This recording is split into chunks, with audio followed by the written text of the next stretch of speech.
My parents showed up to my townhouse with a lawyer and pre-drafted trust documents on a Tuesday morning in December, exactly 3 weeks after Thanksgiving dinner destroyed my family. But that's not what hurt the most.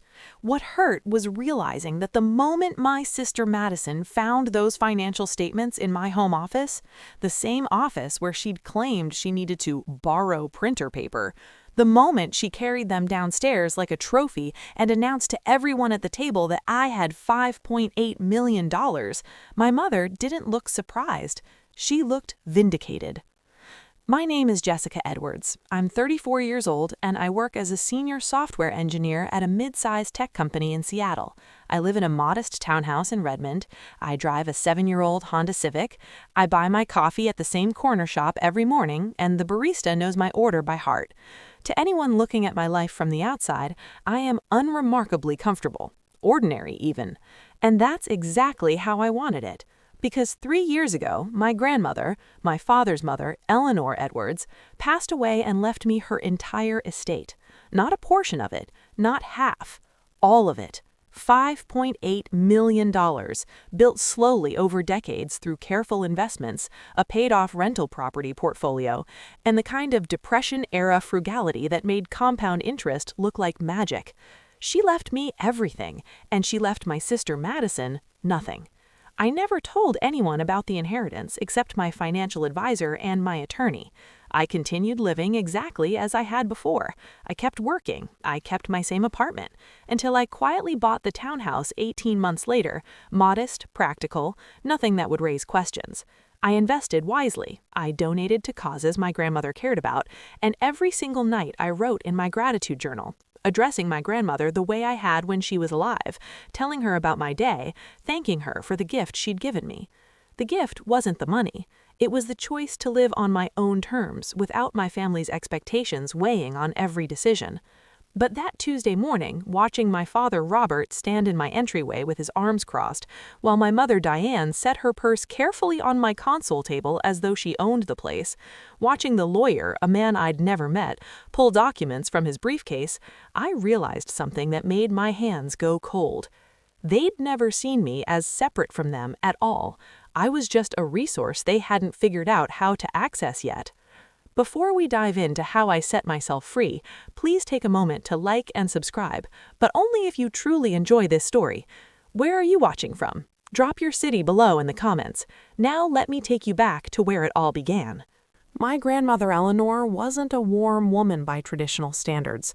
She didn't bake cookies or knit sweaters. She didn't send birthday cards with $20 bills tucked inside. What she did was show up. Every single time it mattered, she was there. I was 7 years old the first time I understood what that meant. My father had just been passed over for a promotion he'd been promised, and the house had that specific kind of silence that happens when your parents are fighting but pretending they're not. Madison, who was only 1 at the time, was crying in her crib. My mother was slamming cabinet doors in the kitchen with the kind of precision that let you know every impact was intentional. And my father was in the garage, running power tools at 9 o'clock at night, building nothing in particular. I was sitting on the stairs in my nightgown, holding my stuffed rabbit, when the doorbell rang. My grandmother walked in without waiting for someone to answer. She looked at me on the stairs, looked toward the kitchen where my mother had gone suddenly, suspiciously quiet, and said, "Jessica, get your coat, we're going to get ice cream." It was November. It was 42 degrees outside. We went anyway. She drove me to a 24-hour diner in her pristine 1987 Buick and ordered me a hot fudge sundae and herself a black coffee. She didn't ask me what was wrong. She didn't try to explain adult problems in child-appropriate language. She just sat across from me in that red vinyl booth and said, "Your father is disappointed and your mother is angry, and neither of them knows how to hold those feelings without breaking something. That is not your fault. Do you understand me, Jessica? Not your fault." I nodded, even though I didn't fully understand yet. "Good," she said. "Now eat your ice cream before it melts." That became our pattern. Whenever the tension at home reached a certain pitch, and it did regularly, because my father's career never quite lived up to his expectations, and my mother's resentment grew in direct proportion to his failures, my grandmother would appear. Sometimes she'd take me to the diner, sometimes we'd go to the library. Once, memorably, she took me to the hardware store and taught me how to use a level and a tape measure. If you can measure something, she told me, you can fix it. And if you can't measure it, it's not worth breaking yourself over. She was the one who encouraged me to study computer science when my parents wanted me to choose something more suitable for a woman: teaching, nursing, maybe marketing. She was the one who came to my college graduation when my parents stayed home because Madison had a dance recital the same weekend. She was the one who told me point blank when I was 26 and considering moving back home to help out with family expenses, that if I did that, I would never leave. Your parents, she said, sitting in her living room with her hands folded in her lap, love you very much, but they love the version of you that makes their lives easier. They will ask you to be smaller and smaller until you disappear, and they will tell you it's because they need you. It's not. It's because they're afraid. Afraid of what? I asked. That if you become fully yourself, you'll realize they never did. I moved to Seattle 3 months later. My grandmother never said she was proud of me in so many words, but when I got my first senior engineer position, she sent me a letter, not a card, a letter written in her careful handwriting on cream-colored stationery. Jessica, you measured the distance between who you were and who you wanted to be, and then you built the bridge yourself. That is the only inheritance that matters. Love, Grandma Eleanor. I still have that letter. It's in a fireproof safe in my closet, along with the others she sent over the years. When she died, I wasn't surprised that she'd left me her estate. I was surprised by the letter her attorney read after the will. To my granddaughter Jessica, you are the only person in this family who ever listened when I said that wealth is about what you have. It's about what you choose not to need from others. Use this money wisely, use it freely, but most importantly, use it to build a life where no one can ever make you feel like you owe them your dreams. I trust you because you never asked me for anything except my time. That is why you're getting everything. Eleanor. My parents were at the will reading. So was Madison.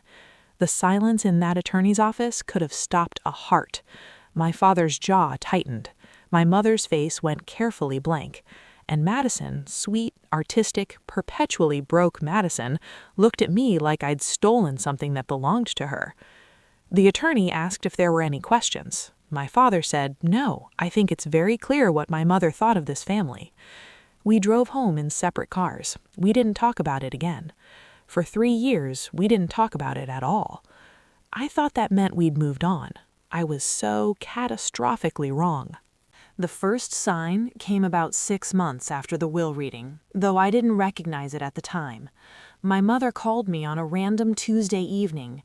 We didn't usually talk during the week. Our relationship had settled into a polite distance, where we exchanged pleasantries on major holidays and the occasional Sunday call. But there she was on my phone screen, calling at 7:30 p.m. "Hi, Mom," I said, stirring pasta sauce on my stove. "Everything okay?" "Oh, yes, everything's fine," she said, her voice light. Too light. "I was just thinking about you, sweetheart. We haven't talked in a while." We'd talked 4 days earlier. "Well, I'm glad you called," I said, matching her tone. "What's new?" "Oh, not much. Your father's been working on the deck. Madison's got a new art show coming up.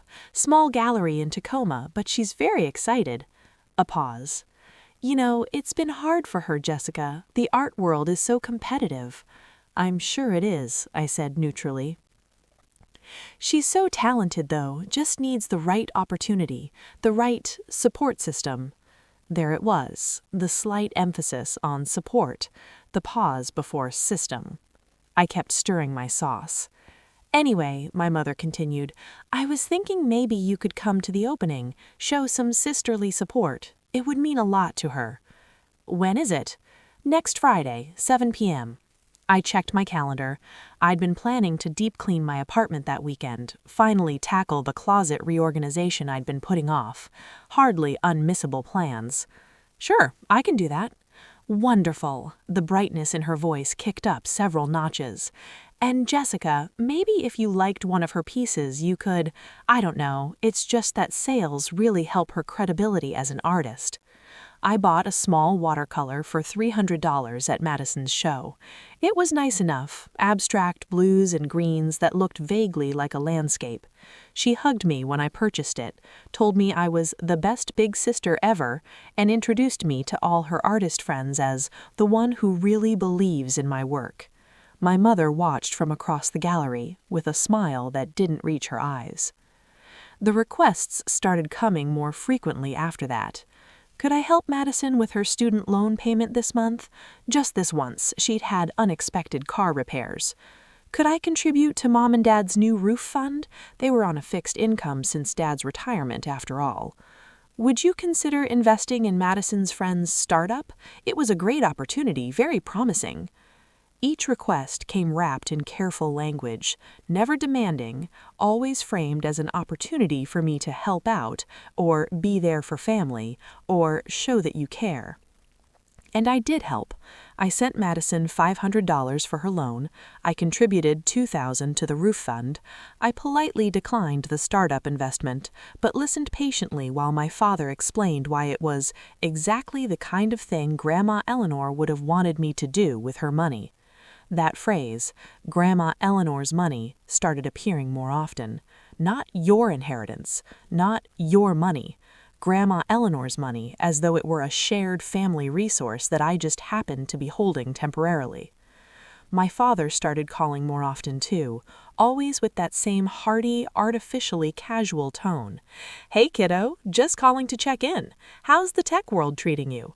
We'd talk for a few minutes about work, about Seattle weather, about nothing important. Then, inevitably, "You know, I was thinking about what Mom left you. Have you thought about what you're doing with it? Long term, I mean?" "I have a financial advisor. It's invested." Right, smart. But have you thought about family planning, setting something up for the next generation? Madison's going to want kids eventually, and with her income." He never finished those sentences. He didn't have to. The comments got sharper around the edges over time. Must be nice not having to worry about money. Some of us don't have the luxury of financial security. I guess not everyone has to work as hard when they have a safety net. Madison started posting on social media about her struggles as an artist, long emotional captions about how hard it was to pursue your passion when society didn't value creativity, when your family didn't understand, when you couldn't afford basic supplies. She never mentioned me by name. She didn't have to. The subtext was clear. I had resources, she had dreams, and somehow those two facts were in opposition. I started declining invitations to family dinners. Not all of them, that would have been too obvious, but enough that I could breathe without someone's eyes on me, calculating, assessing, wondering what they could ask for next. My mother noticed. "You're pulling away from us," she said during one of our Sunday calls, her voice soft and wounded. "I can feel it, Jessica. Ever since your grandmother passed, you've been different, distant." "I'm not distant, Mom. I'm just busy." "Busy," she repeated. "Yes, I suppose when you have money, you have a lot of options for staying busy. The rest of us don't have that luxury." I wanted to remind her that I worked 60-hour weeks, that my luxury was the same job I'd had before the inheritance, the same apartment I'd lived in for years, the same life I'd built with my own hands. But I didn't, because I'd learned from my grandmother that some arguments aren't worth having. What I didn't understand yet was that my silence wasn't protecting me. It was giving them time to build their case. Thanksgiving 2024. That's when everything came apart. I almost didn't go. I had been feeling increasingly uneasy about family gatherings. That sense that I was walking into a room where everyone else had been talking about me right before I arrived. But my mother had called 3 times to make sure I was coming, using that specific tone of voice that suggested my absence would be a personal betrayal, and I couldn't think of a good enough excuse. So I drove to my parents' house in Bellevue with a homemade pumpkin pie and the kind of low-level dread that sits at the base of your spine. The house looked the same as always. New roof, I noticed, the one I'd helped fund. My father's truck in the driveway. Madison's beat-up Honda with the "Support Local Artists" bumper sticker parked at an angle that blocked half the sidewalk. Inside, the smell of turkey and the sound of football on TV. Normal. Perfectly, devastatingly normal. "Jessica!" My mother appeared from the kitchen, wiping her hands on her apron, pulling me into a hug that lasted just slightly too long. "You made it! I was starting to worry." "Traffic was fine," I said. "Where should I put this?" "Oh, just set it on the counter. Madison's in your old room if you want to say hi. She needed to make some calls for her upcoming show." My old room, the one that had been converted into a guest room years ago, but that my mother still called mine when it suited her. I headed upstairs, knocked lightly. "Maddie, it's me. Come in." She was sitting on the bed with her laptop, phone in hand, looking annoyed. "Hey, I was just dealing with gallery drama. You know how it is." I didn't, but I nodded anyway. "Listen," she said, setting her phone down. "Do you have printer paper? Mom's out, and I need to print some promotional materials before tomorrow." "I might have some in my car," I said, "but I actually keep a ream in my home office. If you want to come by this weekend." "Really?" Her face lit up. "That would be amazing. Could I actually just run over there now? I mean, if you don't mind. I have my key to your place." I'd given her a spare key 2 years ago when I went on vacation and needed someone to water my plants. Something in my gut twisted, but I pushed it aside. This was my family. "Sure," I said. "The paper's in the closet in the office. Help yourself." She hugged me. "You're the best. I'll be back in like 30 minutes. She wasn't. Dinner was already on the table when she returned, her face flushed, her eyes bright with something I couldn't quite identify. Excitement? Anger? Triumph? "So, Jessica," she announced, sliding into her seat, "I didn't realize you were doing so well." The table went quiet. I looked up from my mashed potatoes. "What do you mean?" She pulled out her phone, tapped a few times, then turned the screen toward me. It was a photo of a financial statement. My financial statement, the quarterly report from my investment firm that I'd kept in a folder in my home office desk drawer. The account balance was clearly visible, $6,347,522.18.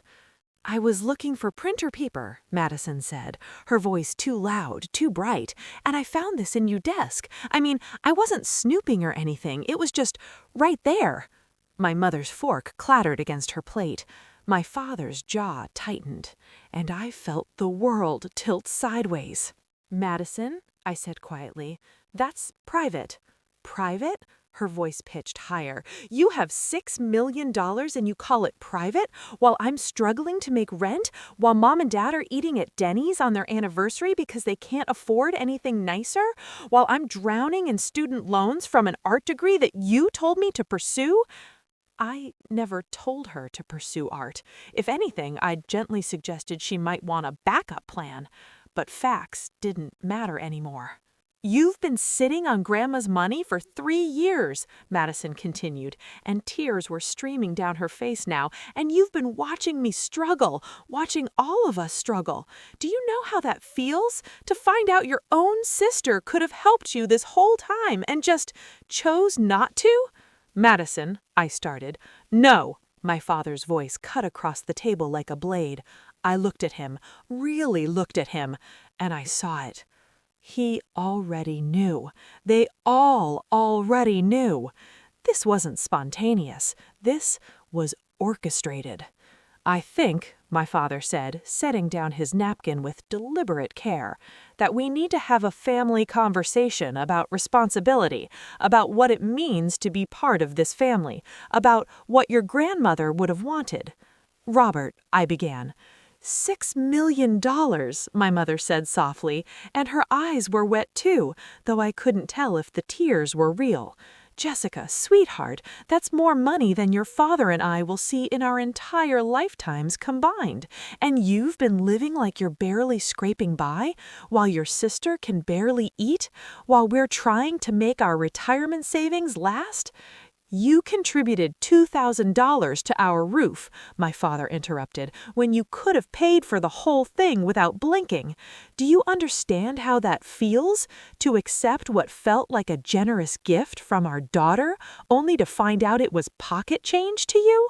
The air in the room was suffocating.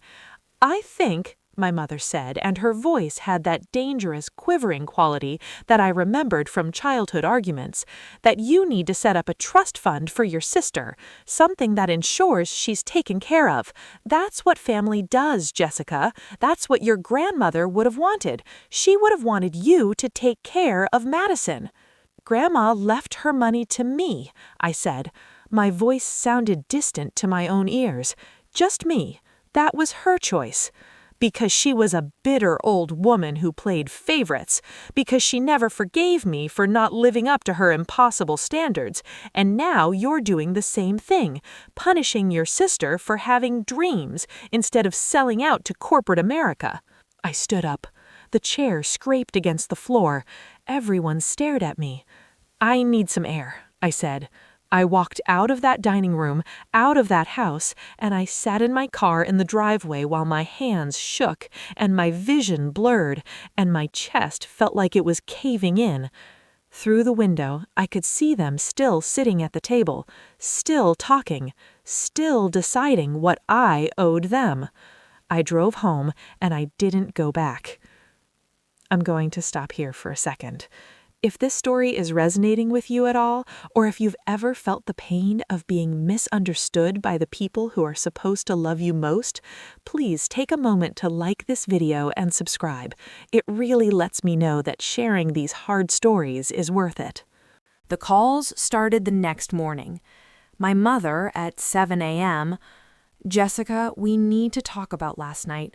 I think you overreacted, sweetheart. We're just concerned about you, about your relationship with money, about your relationship with family." I didn't answer. My father at 9 a.m., "Jessica, pick up the phone. We need to discuss this like adults. You can't just run away every time someone tells you something you don't want to hear." I didn't answer. Madison at 11 a.m., "I can't believe you just left like that. Do you know how humiliating that was? Everyone's asking me what happened, and I have to explain that my sister is too selfish to help her own family. I hope you're happy." I turned off my phone. I called in sick to work, actually sick because my stomach was in knots and I'd thrown up twice already.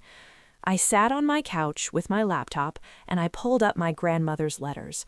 All of them, every single one she'd sent me over the years. I read them in chronological order, and I found the one I'd forgotten about from 2 years before she died. "Jessica, your mother called me today. She wanted to know if I was planning to be fair in my will. I told her fairness and equality aren't the same thing. She didn't understand. She won't understand. Neither will your father or your sister. They will tell you you owe them something. They will make you feel guilty for succeeding where they struggled. Don't believe them. The only thing you owe anyone is honesty, and I'm being honest with you now. They will try to take this from you, not with force, with guilt, with obligation, with the weight of family loyalty. You are allowed to say no. Love, Grandma Eleanor."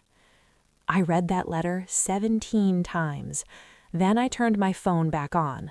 63 messages, 42 missed calls. My mother, my father, Madison, over and over. But also my Aunt Patricia, my Uncle Jim, my cousin Sarah, extended family members I hadn't spoken to in years, all suddenly very concerned about family unity and doing the right thing. The group text from my mother was the worst. "Family meeting Sunday at our house, 2 p.m. This has gone on long enough. We're going to resolve this together." I didn't respond to any of them. Instead, I called my attorney, the same one who'd handled my grandmother's estate. "I need advice," I said, "about estate protection, about family members with access to my personal information, about what happens if someone tries to claim I have a financial obligation to them." He listened carefully. Then he said, "Jessica, I'm going to ask you a very direct question, and I need you to answer honestly. Do you feel safe?" I hadn't even considered that question. Physically, I said. Yes. Emotionally, I don't know anymore. Okay, he said. Here's what we're going to do. Over the next week, we changed everything. My locks, my security codes, I revoked Madison's key access. I moved my financial documents to a secure digital system with two-factor authentication. I set up automatic responses to texts and emails from family members that said, "I'm taking some space to process recent events. I'll reach out when I'm ready. Please respect this boundary." They did not respect this boundary. My mother showed up at my workplace on Tuesday. The receptionist called me, uncertain. "There's a Diane Edwards here to see you. She says she's your mother and it's urgent." I went downstairs. She was in the lobby, dressed in her church clothes, her face composed in an expression of maternal concern. "Jessica," she said when she saw me, "thank God. You weren't answering your phone and I was so worried." "Mom," I said quietly, "you need to leave." "Leave? Sweetheart, I drove all the way here. I just want to talk. 5 minutes, please." People were watching, colleagues walking through the lobby, the security guard at his desk, the receptionist pretending not to listen. "This isn't the place," I said. "Then where?" her voice cracked. "You won't answer your phone. You won't come to the house. You won't let us explain. What are we supposed to do, Jessica? Just let our family fall apart?" "I need space," I said.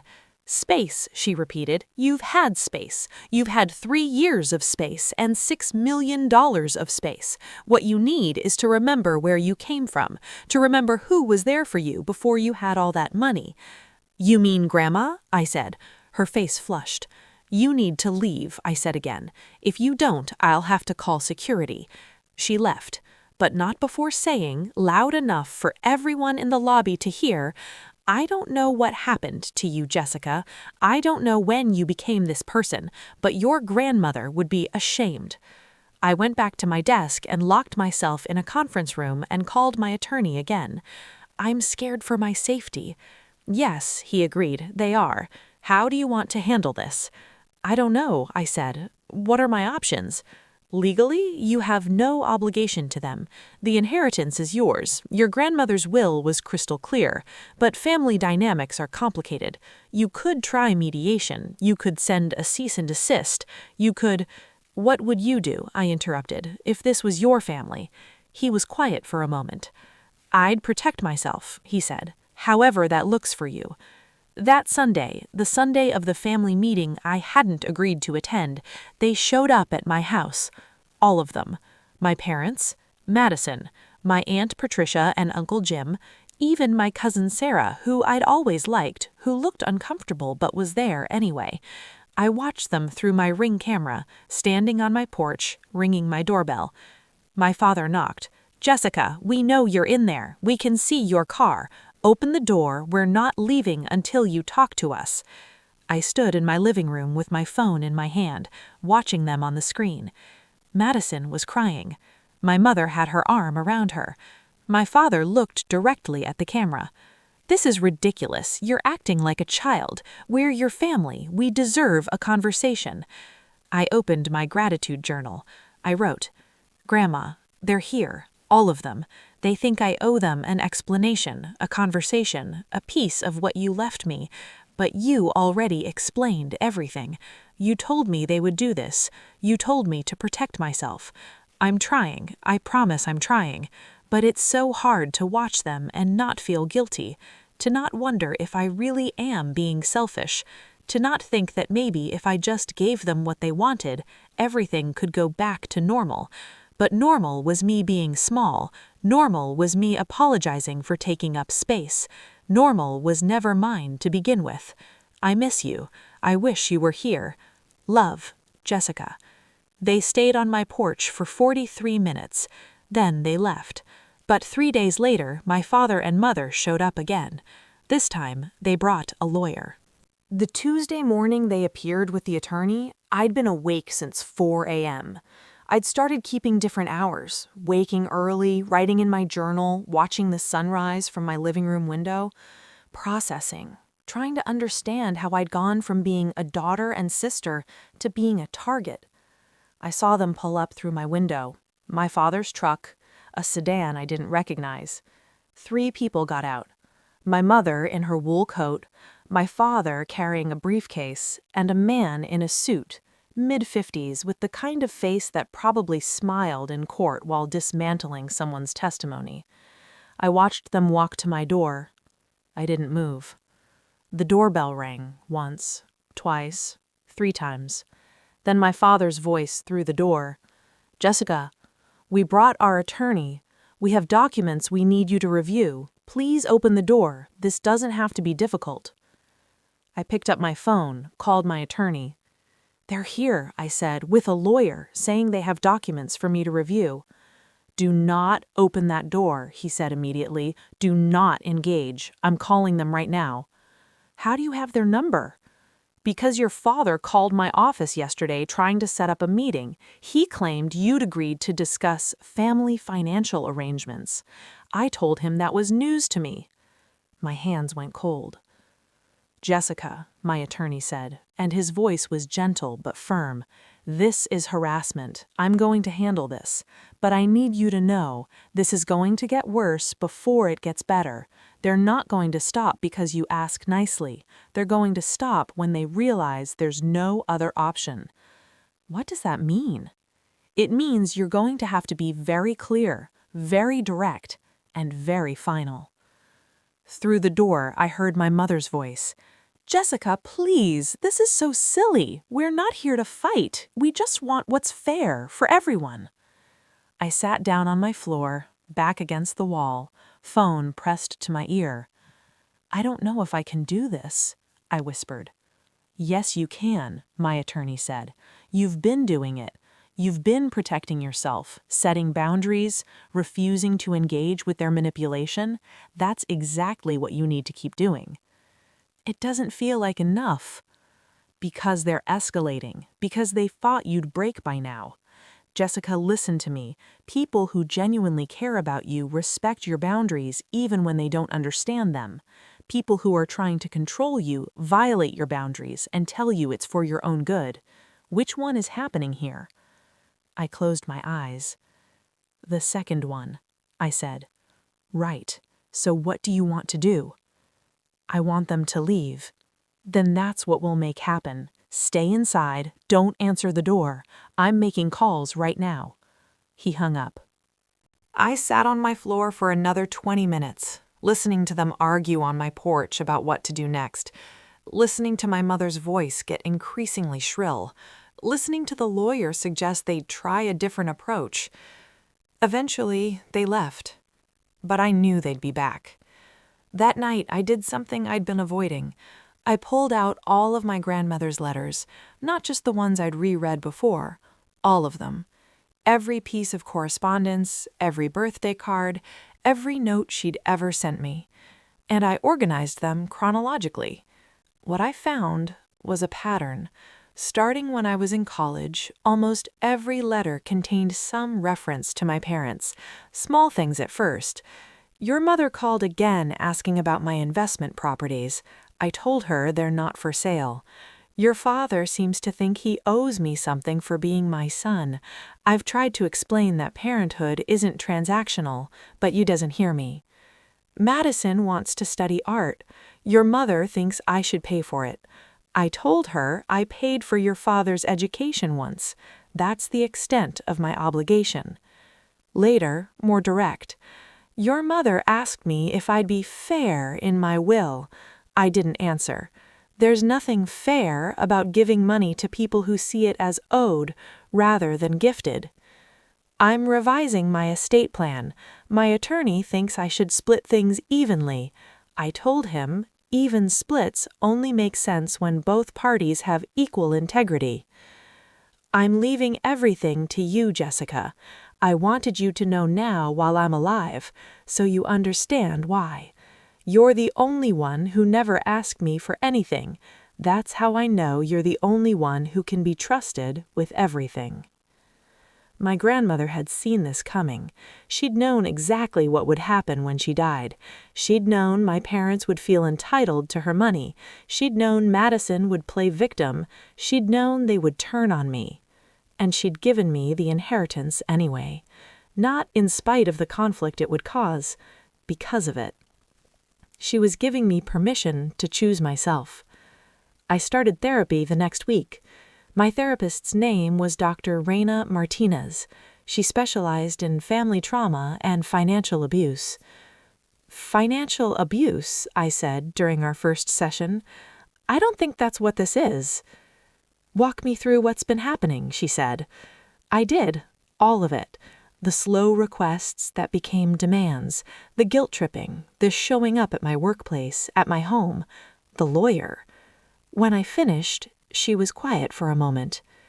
Jessica, she said, financial abuse isn't just about someone stealing money from you.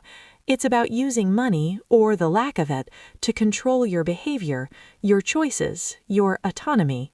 Your family is trying to make you feel guilty for having resources they don't have, and they're using that guilt to extract both money and compliance. That's financial coercion. That's abuse. The word hit me like cold water. Abuse. But they're my family, I said. Yes, she agreed, and that's what makes it so difficult. We're conditioned to believe that family gets special access to us, special permissions, special allowances. But abuse doesn't stop being abuse just because it comes from people who are supposed to love you. Sometimes it's worse, precisely because of that. Over the next several weeks, Dr. Martinez helped me understand something fundamental. I had been operating under the assumption that if I could just explain myself clearly enough, if I could just make them understand my perspective, they would stop. But they didn't want to understand. They wanted compliance. What do you want, Jessica? She asked me during our fourth session. Not what they want, not what would make them happy. What do you want? I sat with that question for a long time. I want them to leave me alone, I said finally. I want to stop feeling guilty every time I check my bank account. I want to stop wondering if loving my family means letting them take from me. I stopped. I want what my grandmother gave me, permission to live my own life. Then take it, Dr. Martinez said. It's already yours. I started writing again in my journal, but differently now. Not just to my grandmother, to myself. December 15th, 2024. Today I realized that I've been waiting for permission to protect myself, waiting for them to understand, waiting for them to see me as a person instead of a resource. But understanding requires empathy, and empathy requires seeing someone as separate from yourself. They don't see me that way. They never have. I'm an extension of the family system, and when I choose something different from what that system wants, I become a malfunction to be fixed. I don't need their permission. I don't need their understanding. I just need to hold my boundary. December 18th, 2024. Mom left another voicemail today. She said Madison is in crisis, can't pay her rent, might have to move back home. She said I could prevent that with one small gesture. She said she's not asking for herself, she's asking for my sister. As if that makes it different. As if love means sacrificing yourself every time someone else makes a poor choice. I'm not calling back. December 22nd, 2024. 3 years ago, Grandma told me that some people will love you for who you are, and some will love you for what you can give them. The hard part is when those people are your family, and you have to decide which kind of love you're willing to accept. I'm deciding. Finally, I'm deciding. On December 28th, exactly 5 weeks after Thanksgiving, my attorney sent a formal letter to my parents. It was brief, professional, legally airtight. It stated that I had no legal obligation to share my inheritance with any family member, that further attempts to contact me at my home or workplace would be considered harassment, that any future communication should go through his office, that I was exercising my right to establish boundaries with my family of origin, and those boundaries would be respected. The letter went by certified mail. They received it on December 30th. My father called my attorney's office 17 times that day. My attorney did not take his calls. On January 2nd, Madison posted on social media a long, emotional caption about how money changes people, about how her sister had abandoned the family, about how wealth without generosity was just greed. She didn't mention the inheritance amount. She didn't have to.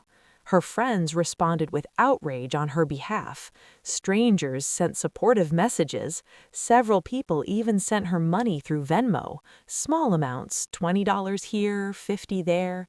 People who felt sorry for the struggling artist with the rich, heartless sister. I watched it happen from my therapist's office. "How does that make you feel?" Dr. Martinez asked.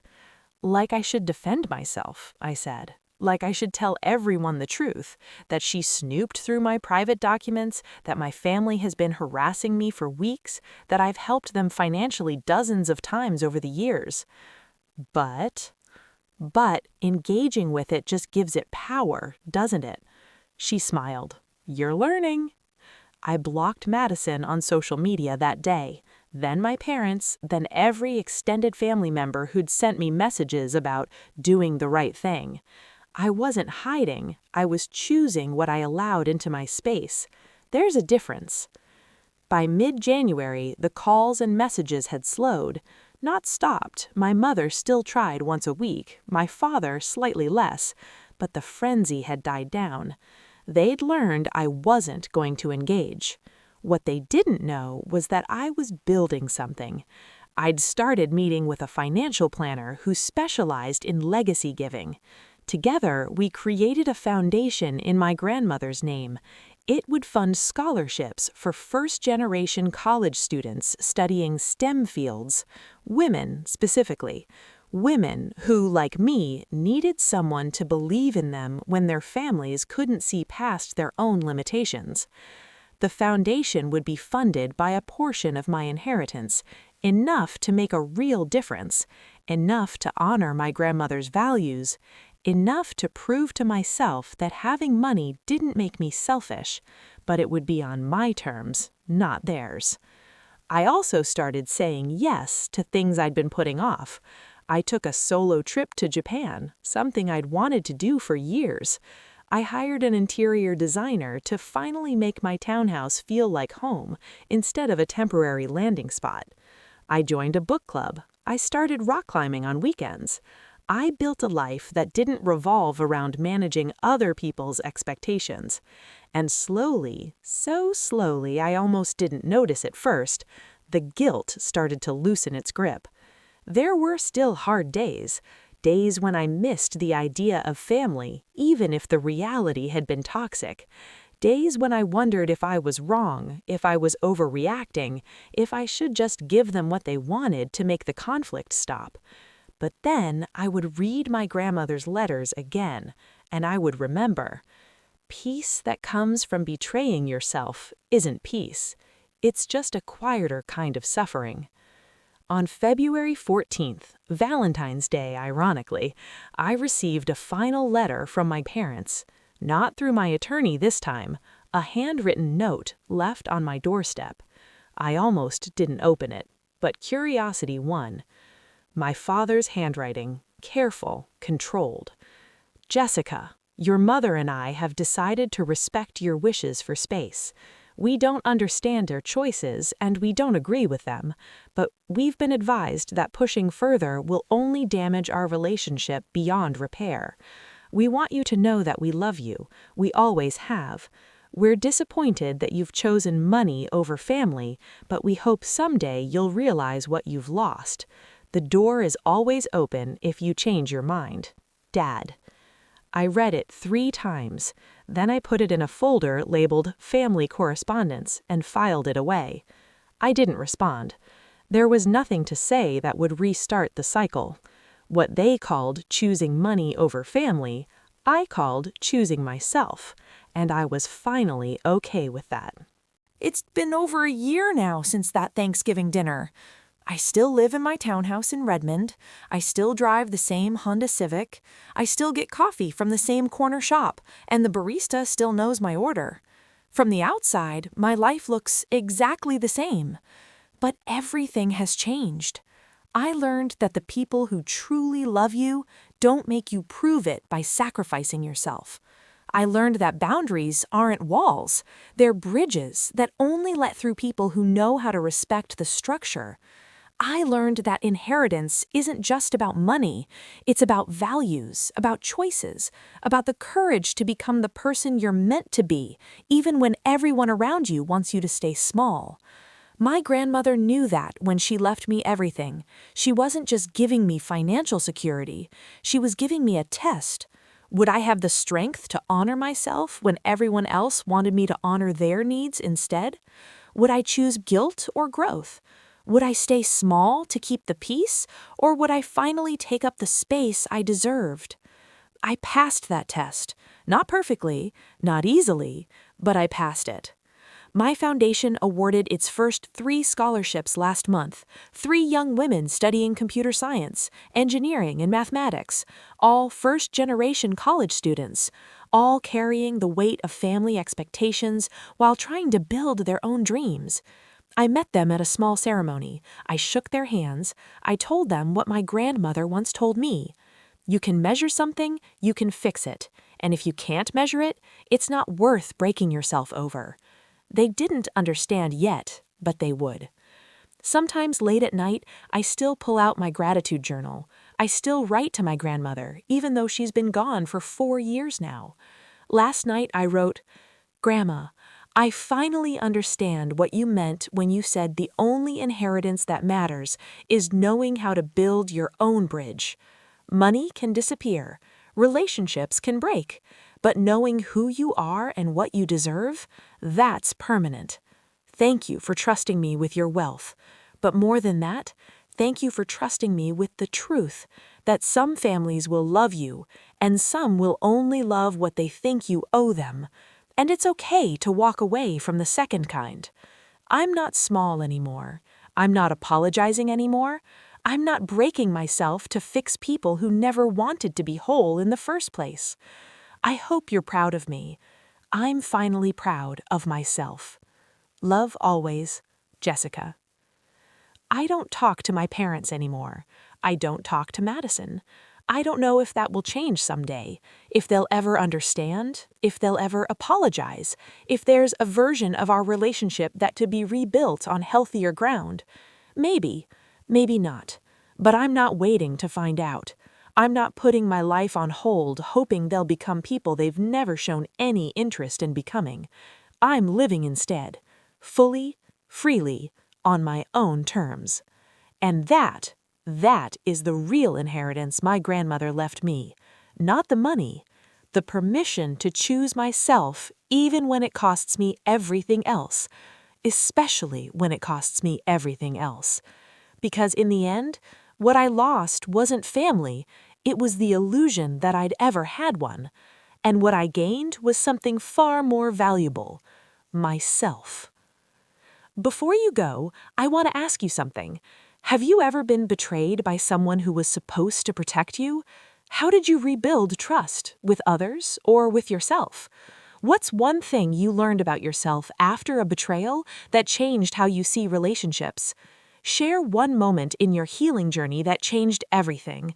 I read every comment and your stories matter. You never know who needs to hear that they're not alone. Thank you for being here. Thank you for listening. And remember, the family you're born into can't hold you hostage. Real inheritance is knowing when to walk away. This was another story from Revenge Room, where we turn pain into purpose and betrayal into balance. Please don't forget to subscribe and join us for the next transformation.